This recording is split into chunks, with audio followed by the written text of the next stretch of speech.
ಹಾಗಾಗಿ ಇವತ್ತು ನಾವು ಇಂತಹ ಒಂದು ಮೋಸ ವಂಚನೆಗೆ ಒಳಪಟ್ಟು ಸಾಕಷ್ಟು ಅನುಭವಿಸಿ ಇವತ್ತು ಈ ಒಂದು ಕೌಲೂರು ಬಂದ್ ಮಾಡಿ ಬೃಹತ್ ಪ್ರತಿಭಟನೆಯನ್ನ ಮಾಡ್ತಾ ಇದ್ದೇವೆ. ಈ ಪ್ರತಿಭಟನೆ ಇಲ್ಲಿಗೆ ಕೊನೆಗೊಳ್ಳೋದಿಲ್ಲ. ನಮ್ಮ ಸಮಸ್ಯೆ ಸಂಪೂರ್ಣವಾಗಿ ಬಗೆಹರಿಬೇಕು. ಇದ್ದಿರ್ತಕ್ಕಂಥ ಗುಂಡಿಗಳನ್ನು ಮುಚ್ಚಿ ಮತ್ತೆ ಇನ್ನೊಂದು ಕಡೆ ಗುಂಡಿ ತೆಗೆಯಂತಾಗಬಾರ್ದು. ಸಂಪೂರ್ಣವಾಗಿ ರಸ್ತೆಗಳನ್ನು ತೆಗೆದು ಮೆಟ್ಲಿಂಗ್ ಮಾಡಿ ಹೊಸ ರಸ್ತೆಗಳನ್ನು ಮಾಡಿಕೊಡುವಂತ ಒಂದು ತೀರ್ಮಾನ ಬಂದರೆ ಮಾತ್ರ ನಮ್ಮ ಒಂದು ಹೋರಾಟದಿಂದ ನಾವು ಹಿಂಸರಿಯುವಂತದ್ದಾಗುತ್ತೆ. ಹಾಗಾಗಿ ನಾವು ಇವತ್ತು ಪ್ರತಿಭಟನೆ ಮಾಡ್ತಾ ಇರ್ತಕ್ಕಂಥದ್ದು, ನಮ್ಮ ಬೇಡಿಕೆಗಳು ಇಡ್ತಾ ಇರ್ತದ್ದು ನಮ್ಮ ಮಕ್ಕಳ ಭವಿಷ್ಯಕ್ಕಾಗಿ, ನಮ್ಮ ಬದುಕಿಗಾಗಿ, ನಮ್ಮ ಜೀವನದ ಸುರಕ್ಷತೆಗಾಗಿ ಇವತ್ತು ನಾವು ಪ್ರತಿಭಟನೆ ಮಾಡ್ತಾ ಇದ್ದೀವಿ. ಪ್ರತಿನಿತ್ಯ ನಾವು ಜೀವ ಕೈ ಹಿಡ್ಕೊಂಡು ಅಡ್ಡಾಡಂತ ಪರಿಸ್ಥಿತಿ ಇದೆ.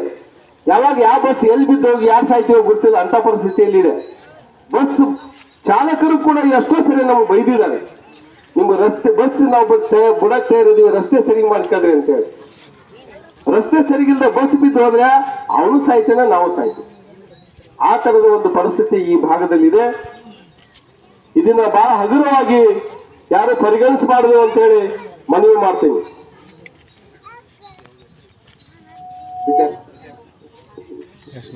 ಈ ಒಂದು ಮನವಿಯನ್ನ, ನಮ್ಮ ಒಂದು ಬೇಡಿಕೆಯನ್ನು ಯಾರು ಹಗುರವಾಗಿ ಪರಿಗಣಿಸಬಾರದು. ಹಗುರವಾಗಿ ಪರಿಗಣಿಸಿ ಏನಾದ್ರೂ ನಮಗೆ ಮತ್ತೆ ಅನ್ಯಾಯ ಆಯ್ತು ಅಂತ ಹೇಳಿದ್ರೆ ಅದನ್ನ ನಿಮ್ಮ ಕಡೆಯಿಂದ ಸರಿಪಡಿಸಕ್ ಆಗದೇ ಇರುವಂತಹ ರೀತಿಯೊಳಗೆ ನಾವು ಉಗ್ರವಾದ ಪ್ರತಿಭಟನೆಯನ್ನು ಮಾಡುವಂತ ಎಚ್ಚರಿಕೆಯನ್ನು ಕೊಡ್ತಾ ಇದ್ದೀವಿ. ಈಗ ನಮ್ಮ ಪ್ರತಿಭಟನೆಗೆ ಆಗಮಿಸಿರ್ತಕ್ಕಂಥ ವಿದ್ಯಾರ್ಥಿಗಳು ಅವರು ಇಲ್ಲಿ ತಮ್ಮ ಕಷ್ಟ ಏನಿದೆ ಅನ್ನೋದನ್ನ ಹೇಳ್ತಾರೆ.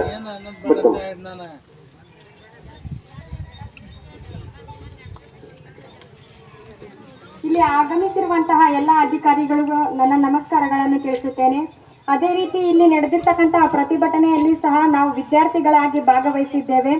ಅದೇ ರೀತಿ ನಮ್ಮ ಊರಿನ ಯಾವುದೇ ಒಂದು ರಸ್ತೆಯೂ ಸಹ ಅದು ದುರಸ್ತಿಗೆ ಒಳಗಾಗಿದೆ. ಅದನ್ನು ನೀವೆಲ್ಲರೂ ಸೇರಿ ಸರಿಪಡಿಸಬೇಕೆಂದು ತಮ್ಮಲ್ಲಿ ವಿನಂತಿಸಿಕೊಳ್ಳುತ್ತೇನೆ. ನಾವು ಪ್ರತಿದಿನನೂ ನಾವೇನಾರ ಕಾಲೇಜಿಗೆ ಹೋಗುವಾಗ ಅವರು ಡ್ರೈವರ್ಸ್ ಎಲ್ಲ ಕೇಳ್ತಾರೆ ನಮಗೆ, ನೀವೇ ಯಾಕಮ್ಮ ಅದನ್ನೇನೋ ರಸ್ತೆನ ನೀವು ನಿಮ್ಮೂರು ಅಧಿಕಾರಿಗಳಿಗೆ ಮನವಿ ಕೇಳಿ ಅದನ್ನೆಲ್ಲ ಮಾಡಿಸ್ಕೋಬೇಕಾ, ಅಂದ್ರಷ್ಟು ನಾವು ಬಸ್ ಬಿಡ್ತೀವಿ ಅಂತಂದು ಹೇಳಿ ಕೇಳಿದಾಗ ನಾವು ಸಹ ಪ್ರತಿಭಟನೆಯನ್ನ ಮಾಡಿದ್ವಿ ಸರ್. ಅವಾಗಲೂ ನಾವು ಲೆಟರ್ ಕೊಡ್ಲಾರ್ದಂದ್ರೆ ನಮ್ಮ ತಪ್ಪಾಗಿತ್ತು. ಅವಾಗ ಮತ್ತು ಒಳ್ಳೆ ಉಪಸ್ ಇವಾಗ ಕಲ್ಪವೃಕ್ಷ ಸಂಜೀವಿನಿ ಅವ್ರ ಕಡೆಯಿಂದ ಆ ಪ್ರತಿಭಟನೆಯನ್ನು ಮಾಡಕತ್ತೀವಿ. ಅದೇ ರೀತಿ ನಮಗೆ ಪ್ರತಿದಿನ ನಮಗೆ ಹೋಗಕ್ಕ ಅಲ್ಲಿಗೆ ಆಗ್ತಿಲ್ಲ. ಬಸ್ ಸಂಚಾರ ಸಹ ಇಲ್ಲಿ ಸ್ಥಗಿತವನ್ನುಗೊಳಿಸಿದ್ದಾರೆ. ಆದ್ರಿಂದ ನಮ್ಮ ಎಜುಕೇಶನ್ಗೂ ಸಹ ಭಾಳ ತೊಂದರೆ ಆಗಕತ್ತೈತಿ. ನಾವು FA1 FA2 ಎಕ್ಸಾಮ್ ಇದ್ದಾಗ ಸಮೇತ ಅಲ್ಲಿಗೆ ಹೋಗಕ್ಕೆ ಆಗ್ಲಾರ್ದನ ಒಂದೊಂದು ಟೆಸ್ಟ್ ಸಮೇತ ನಾವು ಮಿಸ್ ಮಾಡ್ಕೊಂಡಿವಿ. ಆ ಥರ ಇನ್ನೊಂದು ಆಗ್ಬಾರ್ದು ಅಂತಂದೇಳಿ ತಮ್ಮಲ್ಲಿ ನಾನು ವಿನಂತಿಸಿಕೊಳ್ತೇನೆ.